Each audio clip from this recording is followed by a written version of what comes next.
Hoy en Cocina de Autor vamos a volver hacia esa otra forma de la escritura que es la traducción literaria y vamos a estar con uno de los más prestigiosos y minuciosos traductores del francés al castellano como es el señor Víctor Goldstein.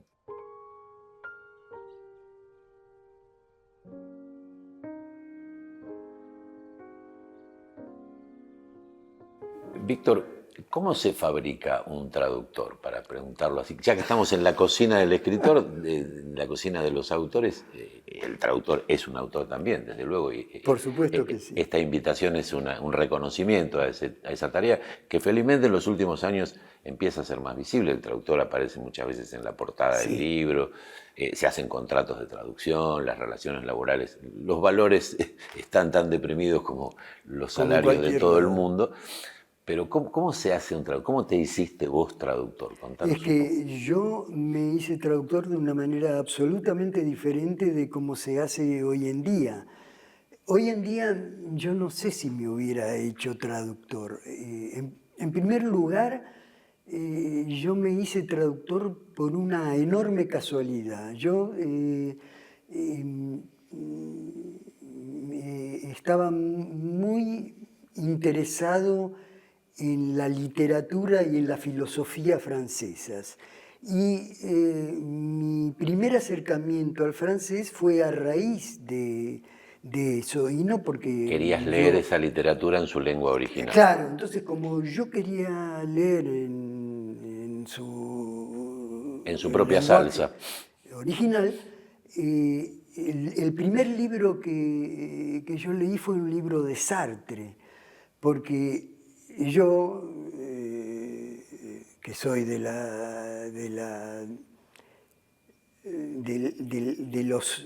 del 46, digamos, como se dice normalmente o como se decía antes para los que hacían la colimba o los... Claro, la clase. Las clases. Soy clase 46. Claro, yo soy de la clase 46. Y en esa época no había un estudio sistematizado para... No existían. No existían de ninguna manera, o sea que la única manera de llegar a ser traductor era forjándose uno mismo, siendo autodidacta. Yo siempre dije que yo era un traductor. Cuando me preguntaban en diferentes ocasiones cómo llegué yo a ser traductor... Es mi celular, discúlpeme, lo silencié, pero tiene una alarma. Si lo encuentran, va donde dice descartar. Disculpen, Descartar. Fue el entrevistador, Fue el entrevistador. Un piano que podría ser... Yo aún jamás podría... Queda muy bien porque además con un traductor del francés estábamos escuchando Debussy tocado por Walter Gieseking. No estaba mal, como fondo venía bien. Bueno. Yo en esas épocas tempranas o tardías del siglo pasado, cuando a mí me preguntaban algo por el estilo, yo decía, yo soy autodidacta. Porque en esa época no había manera de estudiar en algún lado. Yo empecé estudiando 1 o 2 años en la Alianza. Después de eso hice un curso como empezó a interesarme la traducción y ver si había alguna manera de vivir de eso, empecé a hacer un curso de interpretación con Emilio Estebanovich, que en esa época era un tipo súper conocido, que era el más conocido de los intérpretes en ese sentido, intérpretes de un idioma a otro que podían ser o inmediatos en el mismo tiempo en que hablaba la otra persona o consecutivos. La traducción simultánea. Simultáneas. Y yo terminé con buenas notas, digamos. ¿Qué edad tenías en ese momento? Tendría... Menos de 20. Alrededor de 20. alrededor de 20. Ya te habías interesado por Sartre, decías, ¿de algún libro en Claro, particular? claro, pero me interesaba él y la filosofía de él, pero como lector, ¿no? Incluso yo en algún momento cuando llegué a la facultad empecé a estudiar filosofía precisamente por eso. Después me pasé a literatura y después dejé. Pero hasta muchos años después no hubo una carrera de traducción. O sea que yo te puedo decir cómo empecé yo. Y yo empecé leyendo libros. Después de eso, leyendo libros y con un diccionario para socorrerme en casos de necesidad. ¿Era un gran diccionario? ¿Un diccionario? No era el lo Littré, llevaba, ninguno de esos. iba en el tranvía, por ejemplo, y lo llevaba encima, entonces eran chicos, ¿no? Claro, Eran diccionario de bolsillo. diccionarios de bolsillo, o tenía por ahí uno más grande en casa, pero siempre tenía que recurrir a los diccionarios. ¿Cuándo hiciste tu primera traducción Eso, paga? ¿O por a encargo? eso iba justamente. Después de eso, y para cerrar un poco esta pequeña historia, yo viajé a París. Viajé antes de los 20.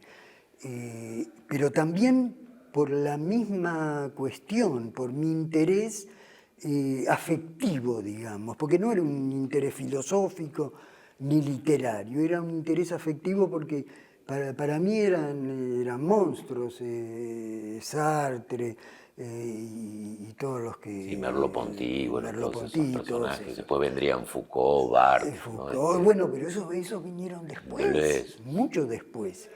Y con lo que yo comencé fue que justamente en esa época, una vez que volví, lo que te estaba contando del viaje que yo hice a París, donde por supuesto hablaba con todo el mundo francés, dio la casualidad de que viajé en un barco, porque no se viajaba en avión en esas épocas. Era inaccesible. Había que tener mucha plata. Era para inaccesible, viajar. claro. Exactamente al revés que ahora. Porque eran 18 días de viaje, de ida y 18 de vuelta. Era carísimo. Pero yo iba, no sé cómo, mis padres me ayudaron, etcétera, etcétera, me dieron la plata. ¿Y en el viaje? Y en el viaje, como era un barco francés, todos los marineros eran toda la gente francoparlantes. Entonces yo hablaba, en vez de hablar con los turistas, que eran unos imbéciles redomados, yo hablaba, Con la pasaba tripulación. todo el día hablando con ellos para practicar. Claro, sí que ya llegaste afinado. O sea que llegué más o menos afinado. Y de hecho, a tal punto que cuando yo hablaba con alguien, con algún francés en París, le llamaba la atención que yo fuera sudaca. Y me preguntaba, ¿de dónde es? ¿Cómo es que sabe francés? Etcétera. Pero cuando volví acá, yo era amigo de un editor que se llamaba Eduardo Stillman, me parece. Claro, sí, Eduardo Stillman, que además era escritor. Sí. Claro. Yo era amigo de él. Y él estaba muy cerca de la gente de La Flor, justamente. Claro. De Daniel Divinsky. Claro, también. Y por eso yo lo conocía a Divinsky. Él hace una versión hermosísima que salió hace ya unos años de Alicia en el País de las Maravillas. Claro. De todas las Alicias, digamos, ¿no? Por Carol. Claro. Él en un determinado momento me dijo, pero si vos sabes francés, ¿por qué no traducís? ¿Te gusta la literatura francesa? Y te gusta la literatura. Entonces yo lo miré sorprendido, porque dije, pero yo no tengo nada que ver con la traducción. Esto fue en el 70 y pico, porque en esa época más o menos yo traduje mi primer libro, que era esa colección del humor negro de Bretón, porque además era totalmente surrealista, yo Claro. también por una cuestión afectiva.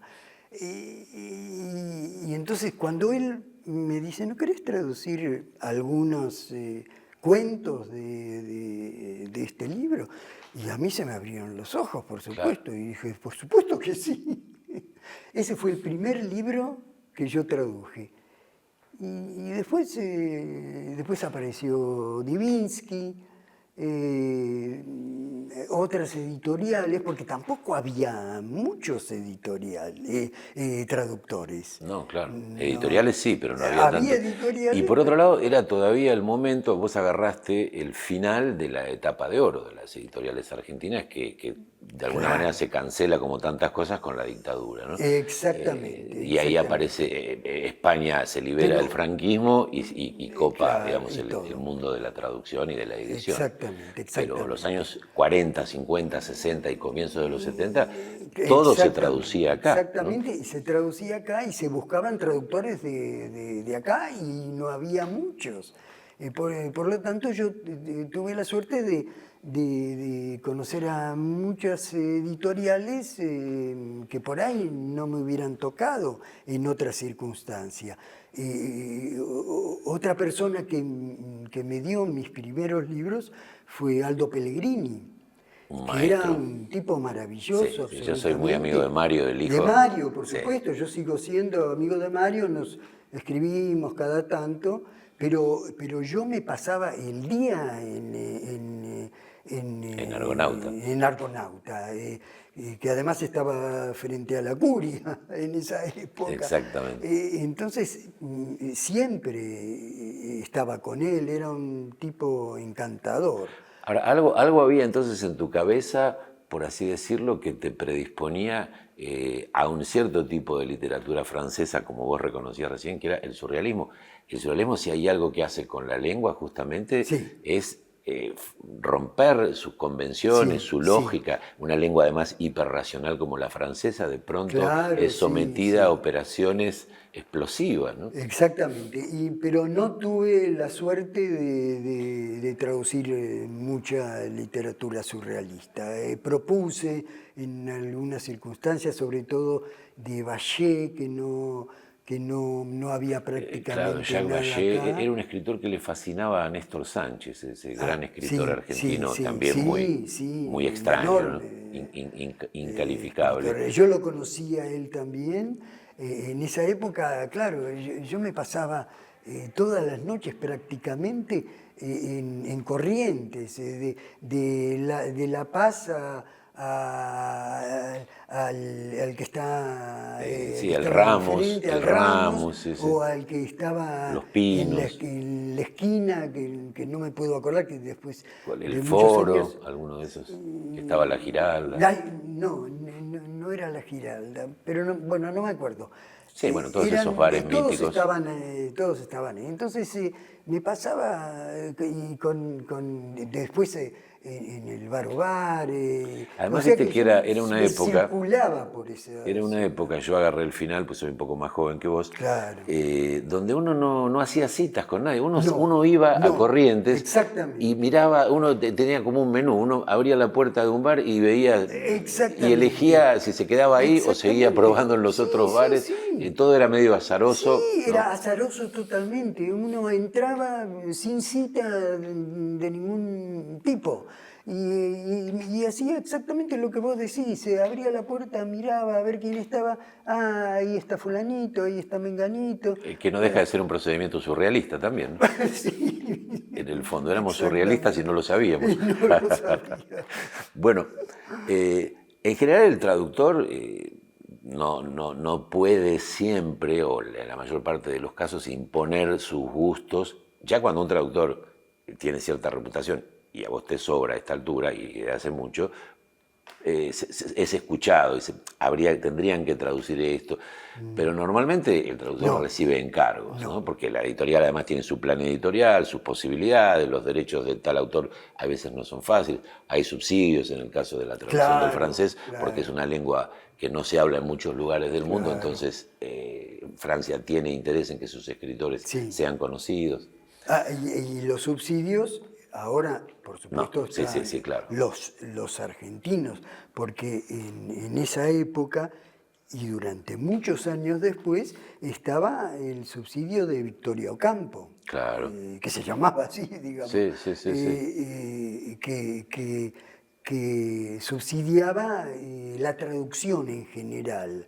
En general. Ahora está el Centro Nacional del Libro, que es francés, y que a veces subsidia la traducción, a veces subsidia la impresión Sí, lo que pasa es que en de general obras francesas. de obras francesas y además en general apuntan a los escritores contemporáneos, Que en porque general ya apuntan saben a que ellos. los clásicos están Sí. instalados, un Sí, Montaigne, sí. o bueno, no sé, un Sí. Rabelais, son escritores que ya no necesitan ser difundidos, ¿no? Forman Exacto, parte de la sí. tradición. Sí, sí, Y a veces sí. uno quiere traducir un escritor raro que nunca se tradujo, no sé, del siglo XIX o principios del siglo XX, y eso no les interesa tanto a ellos, ¿no? Claro, claro, es cierto. Entonces, ¿cómo te Es cierto. sometes al encargo cuando eras alguien que no podía proponer los textos? Te deben haber propuesto toda clase de libros. Sí, sí, de hecho yo acepto prácticamente todo. No, me decían a veces en broma que yo soy un traductor cuatro, ¿cómo se llama? Como las Cuatro camionetas. por cuatro. Cuatro por Claro, claro, claro, todo eso terreno. me Todo terreno, todoterreno, exactamente. Esa es exactamente. la expresión. Que yo soy un traductor todoterreno, y de hecho lo soy, pero en general en un, digamos, en un 70% de los casos traduzco ciencias sociales. En un 20% traduzco literatura y en un 10% cosas que... No, en general todas tiran o para un lado o para el otro, digamos que es un 70 o un 30. Es difícil que me den algo, o sea, de hecho jamás traduje pequeñas cosas, salvo que me lo encargara algún editor, que eso sí me ha pasado muchas veces, pero yo necesitaban traducir una carta, por ejemplo, para Francia, del castellano al francés. Y en general esas cosas siempre las hice por ad honorem, digamos. Claro, sí, sí, como un favor, como Como un como favor una cortesía. al editor, porque no... ¿Qué diferencias hay? Supongo que debe ser más difícil por intuición traducir ficción que traducir ciencias sociales, porque las ciencias sociales trabajan con una lengua más normativa, digamos, ¿no? Conceptos que ya están de alguna manera establecidos y que en muchos casos son casi transparentes, ¿no? En cambio, la ficción es donde el autor o la Sí. autora someten la lengua a su arbitrariedad, digamos, Sí, ¿no? sí. Inventan, por ejemplo, un amigo común, Ariel Dillon, Sí. se pasó un buen tiempo traduciendo Saci dans le métro de Queneau, Sí. porque está escrito en una jerga Uf, coloquial que sí, además no es la sí. jerga coloquial que hoy habla No, en Francia, nada que sino ver. hace 60 años. Sí, sí, sí. Entonces hay que hacer un laburo arqueológico ahí de recuperación de un Exactamente, habla, sí, ¿no? sí. Y encontrar además las equivalencias. Las ¿Cómo, equivalencias. cómo te manejás vos en esos dos ámbitos diferentes? No, evidentemente el lenguaje literario puro, digamos, de ficción, tiene otro movimiento de la lengua y otra, digamos, libertad que no la tiene un léxico más científico, entre comillas. De hecho, de cualquier manera, el léxico de ciencias sociales no es un léxico científico. Digamos, es como,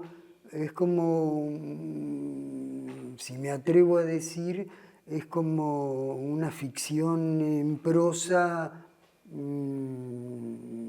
con relativa a la habilidad que uno puede cambiar cosas que no están pautadas, digamos. Sí, en una entrevista anterior hablábamos justamente con una ensayista argentina, Adriana Mante, y ella sostenía que el ensayo también forma parte de la literatura, Claro, obvio que y sí. de la arbitrariedad en el uso de la lengua. El ensayista inventa también conceptos, ¿no? La palabra de construcción, o bueno, tantas palabras inventadas por teóricos franceses, ¿no? Claro. Para eso hay que encontrar un análogo equivalente, ¿no? Claro, distinto es el caso de traducciones de libros de Ciencias duras, claro, sí, sí. Porque ahí los términos sí, además derivan. Ahí tiene que ser prácticamente igual. Además ¿no? derivan Ahí tiene que ser del casi latín, del griego, entonces las raíces literal, siempre se mantienen. prácticamente literal. Sí, porque y uno decís no puede otra cosa, meterse hay que ser mucho. muy preciso, digamos. Sí, porque si no uno se puede ir al demonio, ¿no? Directamente. Ahora, ahí los falsos amigos y sí, son una trampa constante. son una trampa embromada. ¿Cómo es el trabajo en sí? Digamos, te pones a traducir un libro que te han encargado, que vos tenés ganas de traducir, motu propio. ¿Lees primero toda la obra antes de empezar a traducirla o vas traduciendo a medida que vas leyendo? Sí, yo traduzco, no me acuerdo cómo hacía al principio, la verdad, no tengo para nada un recuerdo fijo de eso, pero yo traduzco siempre al mismo tiempo que leo. Lo que pasa que esa primer versión es una versión bruta. Claro, porque de repente querés haber encontrado una solución para cómo el escritor usa un término, pero en el transcurso del libro te das cuenta que en realidad esa solución no era buena, porque el término después se revela con otras resonancias. Tal cual, tal cual. Entonces, después de eso vienen las versiones, que ya son versiones donde uno se ocupa más de la forma que del fondo. Esas búsquedas que son posteriores a la primera versión y que en mi caso generalmente son dos, con una versión absolutamente aleatoria comparada, que eso sí que la hago en absolutamente todos los casos, para ver si no me comí nada, porque siempre son cosas que pueden pasar, ¿no? Sí. Yo la primera vez que tuve que revisar una traducción de un muy buen traductor argentino como era Marcelo Cohen, sí, Marcelo Cohen. Le empiezo a revisar la traducción y veo que se salteó un párrafo. Y a mí me parecía que era algo tremendo. Y no sabía cómo decírselo. Mirá, Marcelo, te comiste. Ah, sí, se suele pasar. Porque claro, porque si tiene sentido, habiéndote salteado el párrafo, lo que sigue, no te das cuenta.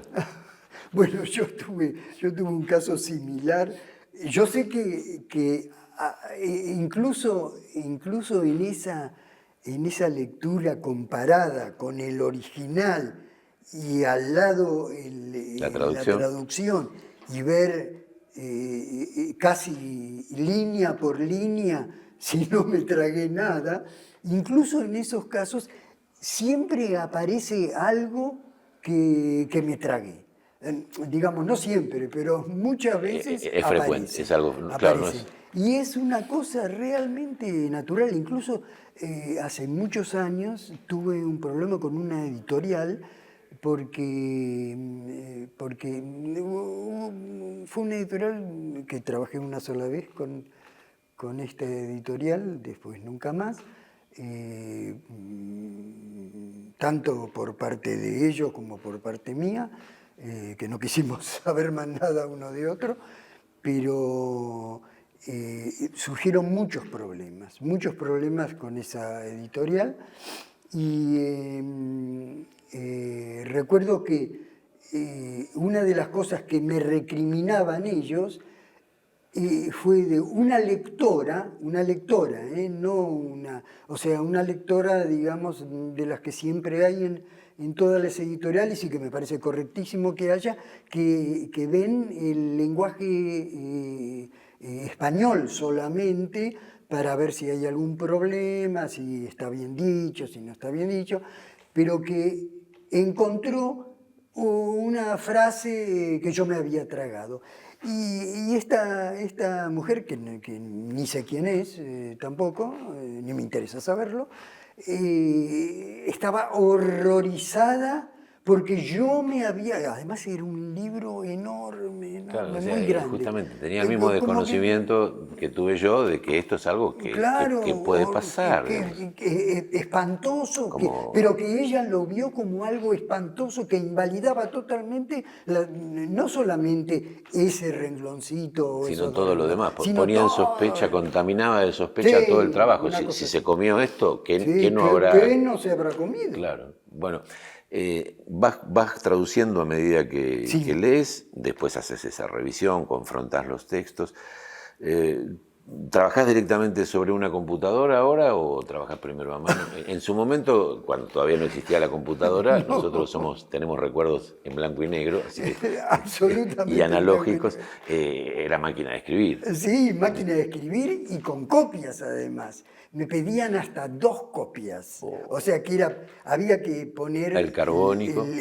Claro, había que poner la hoja en blanco, que primitivamente estaba toda en blanco, después un papel carbónico, otra hoja, otro papel carbónico y otra, Y porque cada vez que tampoco se habían inventado las hojas carbónicas, porque Claro. después vinieron las hojas carbónicas, pero en esa época era así, y yo Y después cada error tenía que que cometías, revisar y tenías que corregir corregir en las... el original Y y las las copias. copias. Y cuando estaba demasiado... y esto hablamos del 80 Sí, y sí, pico, sí, hasta que más o apareció la menos hasta computadora, el que aparece a 90. fines de los 80, claro. Claro, fines de los 80, y cuando estaba ya demasiado emborronado, bueno, había que poner otra hoja nueva y pasarlo en limpio y entregar todo así. Entonces trabajás directamente sobre un soporte Claro, mecánico, digamos, sí, ¿no? un soporte mecánico, sí. Y, digamos, ¿cómo lográs, cuando se trata de un escritor con un estilo muy marcado, ¿no? Muy personal, ¿cómo buscás las equivalencias de que quede un eco de ese estilo en nuestra propia lengua? Para citar un ejemplo, ¿no? No hay, digamos, no te puedo dar un ejemplo específico, pero sigo sosteniendo que el lenguaje de las ciencias sociales no es un lenguaje muy trabajado, salvo que sea de un Foucault o de un Derrida, yo, pese a que yo traduje un Foucault, fue un libro chico, y de Derrida traduje una conversación con una psicoanalista muy conocida, pero que ahora me olvidé. Rudinesco, ¿no? Sí, con ella. El lenguaje que usan es un lenguaje normal, o sea que no hay muchas posibles derivaciones. Donde sí hay muchas cosas y que eso, justamente eso fue una de las cosas que me llevaron a hacer el diccionario de modismos y frases idiomáticas, etcétera, etcétera, es que los franceses, ya sea en un lenguaje científico como por lo menos para las ciencias humanas o para no hablemos para la ficción, usan muchas locuciones francesas. Entonces ahí es donde me preocupó más, en buscar una manera de Una equivalencia, expresar que sea equivalente. Claro. Pero si no me parece una cosa relevante. Por lo menos a mí, ¿no? En el centro, podríamos decir, corregime si no es así, pero me da esa sensación, revisando o repasando mentalmente tu trabajo, está tu relación con la obra y con la persona de Henri Michaud, ¿no? Sí. sos uno de sus traductores esenciales, diría que además ha instalado una manera de leer en español a Milló, ¿no? Contanos un poco cómo fue esa experiencia, porque fue muy rica. Fue muy rica, sobre todo porque yo ya era fanático de Milló desde antes de traducirlo. Es más, en ese momento Fausto estaba dirigida por, se me fueron los nombres. De José Luis Retes. Sí, José Luis Retes era uno Estaba Schwartz. No. Con Schwartz hablé pocas veces, pero había dos que se ocupaban de la parte editorial, que el otro no era tan conocido como Retes. Con Retes me carteé muchas veces después de todos, porque yo traduje muchos libros para ellos, pero incluso después de esos libros, durante varios años tuvimos nos mandábamos mails habitualmente.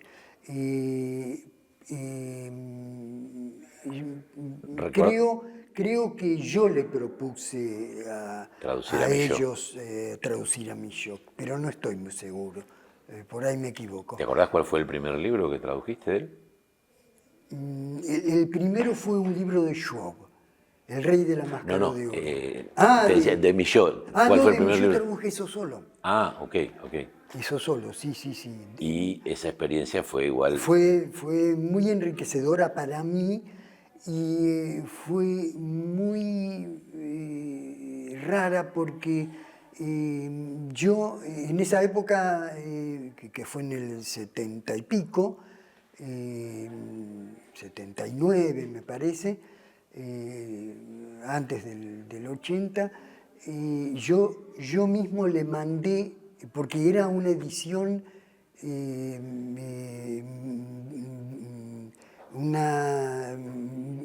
bilingüe. Claro, ellos ponían abajo la traducción con barras, claro, cuando eran versos. No. Cada hoja tenía la parte principal, era mi traducción, y abajo por eso digo, cuando eran versos usaban barras, para ponerlos todas de corrido. Yo también usaba barras, en ningún momento las pasé a prosa. Salvo una que otra, había 2 o 3 textos que sí eran de prosa de él, pero yo respeté totalmente la división. La forma, claro, como él escandía el texto. Sí. Y vos decías, no tuve mucha ocasión de traducir surrealistas. Milló, no sé si lo podemos encajar, pero hay elementos de su obra que tienen resonancia. Lo que pasa es que, claro, Milló se abre a otros universos. Se abre totalmente, sí. Además era un tipo que pintaba, que también dibujaba. Sí, eso sí. Que era muy abierto. Esa caligrafía que parecían ideogramas que no eran tales, ¿no? Claro. ¿Y cómo fue, digamos, en qué residía la mayor dificultad en el trabajo que él hacía con el lenguaje, con las palabras en particular? ¿Cómo fuiste encontrando ahí los equivalentes? Yo, digamos, ahí sí que por supuesto leía todo antes y recién después me animaba a traducir, pero yo trataba de dar una sensación que me producía. Por eso en un punto, como te comenté, que él en una de sus respuestas me dijo, cuando finalmente le llegó el libro, porque tardó mucho en llegar, iba por correo, en esa época no existía internet, además yo le quería mandar el libro. El libro físico, entonces, yo le mandé el libro físico y al mismo tiempo una carta. Cuando yo le mandé la primera carta, él no había recibido el libro todavía, que lo recibió después. Y ahí nos seguimos escribiendo. Entonces él en una de esas réplicas me dijo que le sonaba muy extraño a mi manera de traducirlo y que si él hubiera podido traducirlo, si él hubiera sabido español y se le hubiera ocurrido traducir, probablemente lo hubiera hecho muy diferente que yo. Entonces, ahí fue cuando yo le... ¿Eso vos lo tomaste como un elogio o como Yo lo tomé una crítica? como una crítica. Yo lo tomé como una crítica y durante muchos años yo... Estabas mortificado por eso. Cada tanto miraba lo que él me había escrito y decía, pero esto es una crítica, hasta que después me di cuenta que no era una crítica, que era una impresión que él había tenido, así como yo había tenido impresiones diferentes, pero que no era una crítica, que él no lo decía desde ese punto de vista.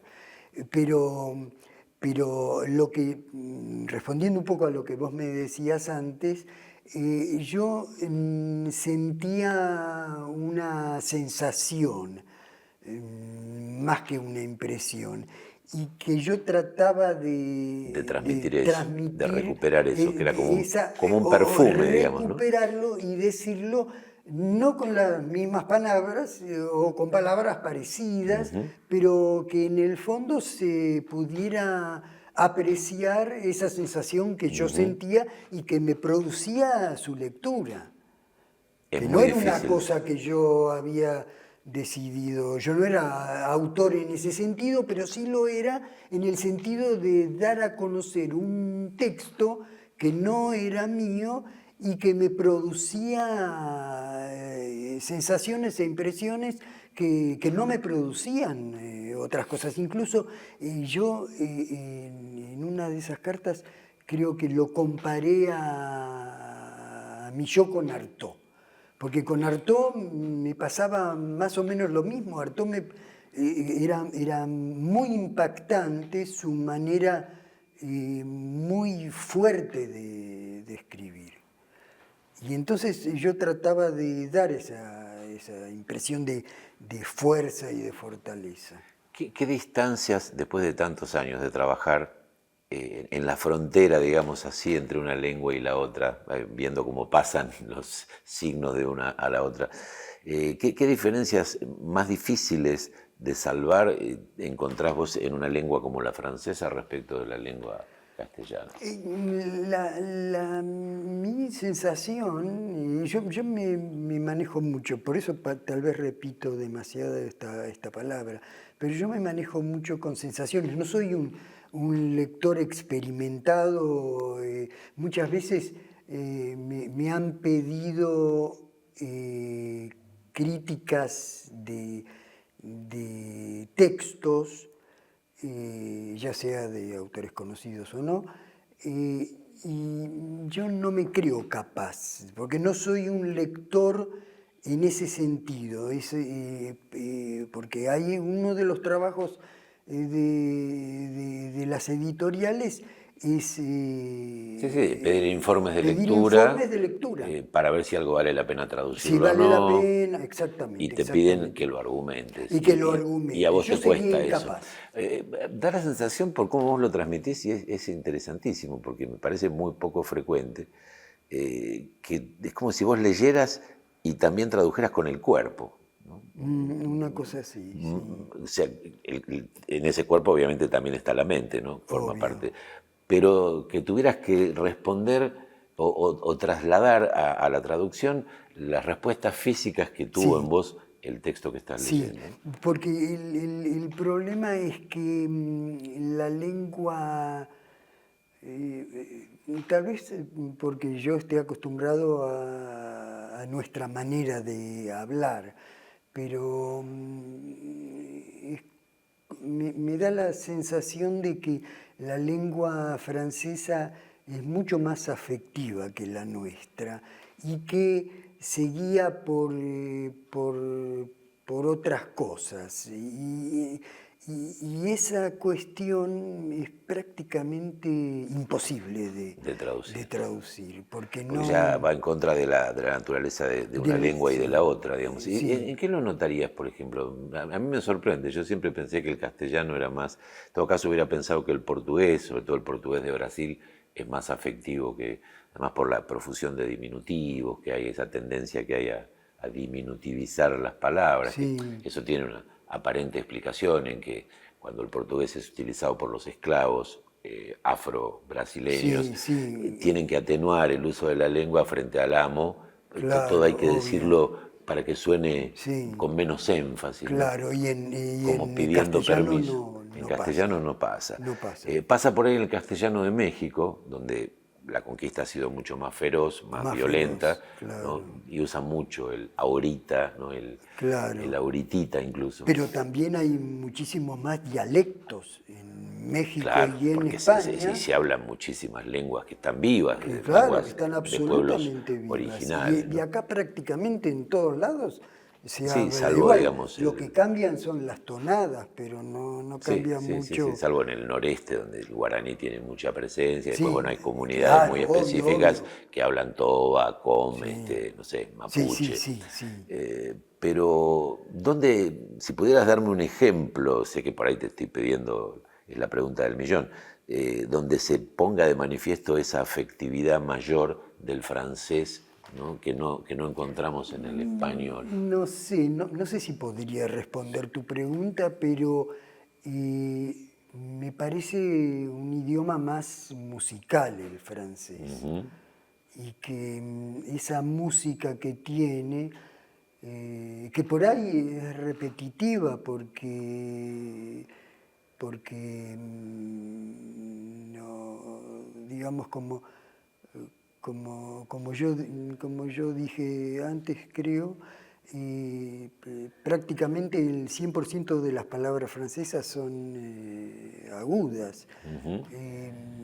Pero no sé, por ahí es una sensación que yo tengo y A ver, y que por se ejemplo, debe a mi vida y a tu relación particular personal, y a vos mi decís que relación desde con el la comienzo lengua. fue un acto amoroso, digamos, Sí, sí. querer Claro, sí. zambullirte Sí, en la sí, lengua sí. francesa. Por ahí pensaba, ¿no? Nosotros tenemos una sonoridad, algunas sonoridades que son muy violentas y que en el francés están atenuadas, como por ejemplo el uso de la R, ¿no? Sí. Y que el francés eso está atenuado en la EAJ, ¿no? Sí. No sé, o vocales más sutiles o más ambiguas, ¿no? Como la E y la Y, Claro. ¿no? Tal vez eso le da una musicalidad, eso que vos llamás Diferente, musicalidad, ¿no? sí. Y tal vez esto de las palabras inevitablemente agudas, ¿no? Sí, pero no, justamente mientras vos hablabas yo recordé una frase de Borges explicando lo difícil que es traducir el castellano, que dice, ¿cómo se traduciría? Ahí está, sentadita. Iba a elegir, sabía que iba a ser ese ejemplo, porque es una de las pocas lenguas que tiene un diminutivo para el participio pasado. Para el participio. El francés no lo tiene. No. El portugués sí también lo tiene. Uno puede decir sentadinha en lugar de sentada, ¿no? Pero, claro, son esos matices que son... Eso da un afecto que es imposible de traducir. Claro, porque ¿qué hay en ese sentadita? Sentadita. Hay indefensión, desamparo, total, pena, ¿no? Hay un sí. sentimiento de solidaridad, De solidaridad. Y de casi como de uno querría ir a proteger a esa persona que está sentadita, ¿no? Esa es la idea que está en esas 3 palabras, porque son 3 palabras nada más. Sí. ¿Te encontraste con cosas que no pudiste resolver y de alguna manera tuviste que tomar una solución, aunque no fuera la más satisfactoria? No, porque es decir, sí, me ha pasado y lo que yo siempre hago desde hace muchos años es adjuntar a mis traducciones un texto donde hablo sobre las cuestiones en donde tuve problemas específicos en cada traducción. Y que tuviste que tomar Absolutamente decisiones. y que tuve que tomar decisiones y que yo no dudo que si son o no son las correctas, y porque una de las cosas que se especifican en cada contrato de traducción es que el traductor debe decirle al editor cuáles son los problemas de cada traducción. Yo me lo tomé muy en serio eso. Entonces, ¿cómo le digo? No puedo decirle, che, muchacho, pasa esto. O sea, tengo que escribirlo y fundamentarlo de alguna manera. ¿Y ese texto vos sugerís o preferís que Yo- aparezca en el libro también? Para que, No, porque eso no puede. No, eso es un comentario. Salvo, hay casos en donde es necesario poner una nota al pie donde uno dice que esto es imposible de traducir.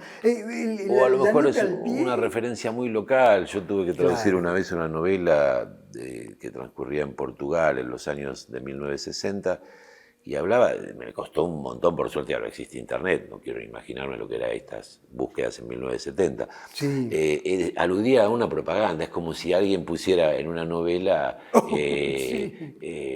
en 3 minutos calentamos el ambiente, como decía la propaganda esa, y alguien en otro idioma, traducido literalmente, dice, ¿qué quiere decir esto? Sí, Cualquier no hay manera. lector argentino que tenga más de 50 o 60 años sabe que se refiere a una Sabe, propaganda, obvio que es de una un caloventor, publicidad. ¿no? Entonces digo, eso requiere una nota al pie, Sí. no tenés manera de... Y yo, que soy más viejo que vos todavía, yo recuerdo pilas de propagandas En general- de ese tipo. en general como, venían- como decir caro, pero el mejor, pero es el Claro, es caro. Aurora, esto es caro, Aurora pero es el Grundig mejor. era eso, Grundig, claro. Bueno, claro. y las publicidades todavía anteriores que eran todas rimadas, ¿no? Sí, también. La única que sobrevive hasta hoy es Marolio que Olio, ¿no? Que sigue Que quedando Olio, igual. tiene razón. Pero es así. Bueno, Pero Víctor, no, pero yo lo que aclaro, Sí. yo hay situaciones concretas donde el lector hispanohablante no tiene por qué conocerlas, y de hecho eso pasa mucho en las ciencias sociales y también en la ficción. Yo traduje a Víctor Hugo y Víctor Hugo habla mucho de historia y de historia de Francia. por supuesto de Francia, y un lector hispanohablante no conoce esas cosas. Entonces, en ese tipo de situaciones yo hago una nota al pie sin ningún problema, por más que uno dice, y yo también lo digo, la nota al pie es decir, no sé qué hacer, Claro, no sé claro. qué hacer, Sí. pero en ese tipo de situaciones hay que aclararle al lector que esto pasó en tal momento, en tal época, y situar un poco al lector hispanohablante en el momento y en el porqué.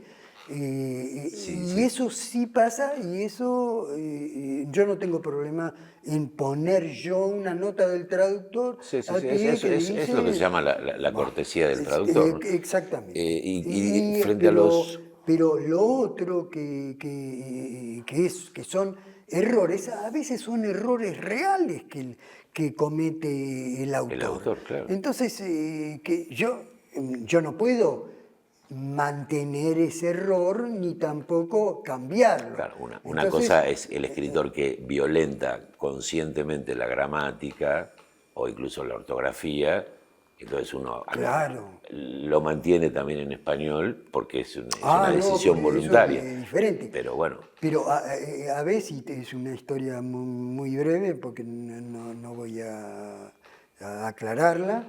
Una vez me pasó con un autor contemporáneo que se había equivocado y había escrito, en vez de Frankenstein, Drácula, o en vez de Drácula, Frankenstein. No Pero puedo era una recordar equivocación gruesa. qué. Era una equivocación grosa. Y yo le comuniqué. Claro. Le dije, mire, acá, discúlpeme, me parece, yo me hago cargo de que no puedo decirle, usted es una bestia, Claro. cuadrumana. Yo tengo que decirle, me parece que se equivocó, que acá... Sí, se está refiriendo a otro... Eso levantó polvareda en la editorial y en el autor. Que en vez de decirme, porque me ha pasado otras veces que los autores agradecen. Claro. Veo que usted ha leído muy atentamente. muy atentamente el texto, le agradezco mucho lo que usted dice. Entonces, se aclara y ahí corrijo, pero con la aprobación del autor. Pero cuando son cosas que yo no sé cómo resolver, yo las aclaro en ese texto, que se llama Cuestiones Fulanito. Y a veces son 3 o 4 nada más, a veces son 20, 30 o más. Claro. En donde yo aclaro qué es lo que dice, lo recalco en negrita y subrayado, y cómo lo resolví yo. Y lo dejo a manos de los editores. De los editores. Claro. ¿Hay algún autor o algún libro de algún autor o autora que te gustaría traducir y todavía no pudiste hincarle el diente? Sí. Danos algunos ejemplos. Hay uno que yo lo traduje por amor absolutamente, que es un libro de Georges Darien que se llama El ladrón, que me impactó. Eso lo hice hace muchos años y periódicamente cuando tengo tiempo lo voy releyendo. ¿Y retocás alguna cosa? Y retocando cosas, pero que fue un golpe impresionante y es un libro que habría que traducir. Porque hace años que está agotadísimo la única edición que había y que cumple con todos los requisitos para editarlo. Claro. Ya porque no paga derechos. Claro. Y es solo cuestión de... La traducción ya está hecha. Y la traducción ya está hecha. Para terminar, Víctor, contamos un poquito el proyecto maravilloso tuyo, que es ese diccionario de usos, modismos, Sí. Ese hermoso y suculento ladrillo que acabo de recibir como un presente preciadísimo por mí y que te agradezco. Contanos un poco cómo surgió eso. Eso surgió cuando al poco tiempo de empezar a trabajar, por supuesto yo usaba un diccionario de traducción. No sé si el clásico que es de Larousse, o no me acuerdo de qué, pero agarraba los clásicos. Después fui llenándome cada vez más de diccionarios en papel, que tengo muchísimos. Pero yo buscaba los juegos de palabras, sobre todo. Los juegos. Empezó como para resolver, yo buscaba en los diccionarios cómo se traducía tal modismo y no lo encontraba, no podía encontrarlo. No sé si... Detengámonos un minuto. Sí, porque se desenchufó, ¿qué pasó? No sé. O se debe haber apagado. Se cayó.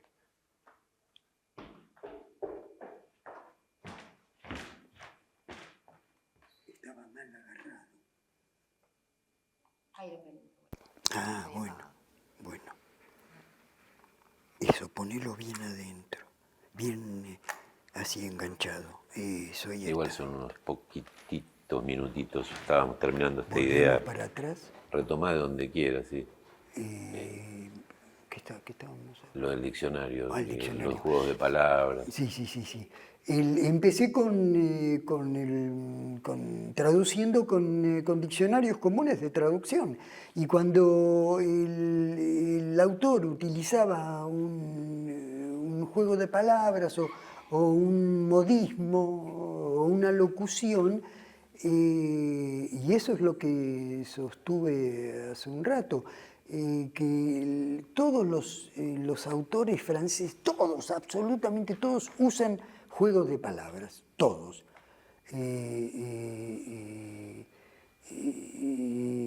Entonces yo lo buscaba y no lo podía encontrar, por ningún lado. Entonces me llevaba un trabajo muy grande conseguir la traducción de ese juego de palabras. Además Entonces, eso viene desde, yo me acuerdo del primer juego de palabras que leí un autor francés hace muchos años, es en Rabelais.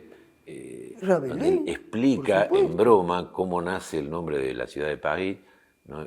Porque uno de los gigantes orina desde arriba de la ciudad y dice, esto no será Claro, París, no, ¿no? sí, Esto no sí, será claro, claro. para que se rían, ¿no? Claro, No es sí, cosa de sí, broma, sí. digamos. Claro. Pero todos usan, escritores que hacen trabajos de ciencias sociales también usan Bueno, continuamente. ni hablar Lacan, ¿no? Que hace de eso una claro, forma de... Lacan continuamente.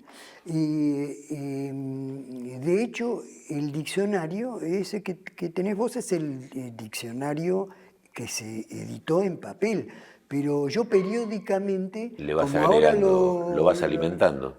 claro, porque lo voy ampliando, restringiendo algunas cosas que le encuentro mejores maneras de decir, y va creciendo. Pero ese diccionario empezó con fichas. Fui poniendo fichas en donde yo encontraba, porque tenía un diccionario Francés. hecho acá, pero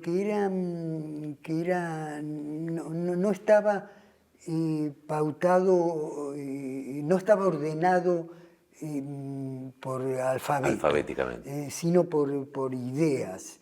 Entonces yo empecé a pasar ese diccionario en fichas y lo fui ordenando alfabéticamente a partir de una palabra, lo que fuere. Así empezó. Y después creció cada vez más hasta que tuve que, en vez de usar cajas de zapatos, me armé un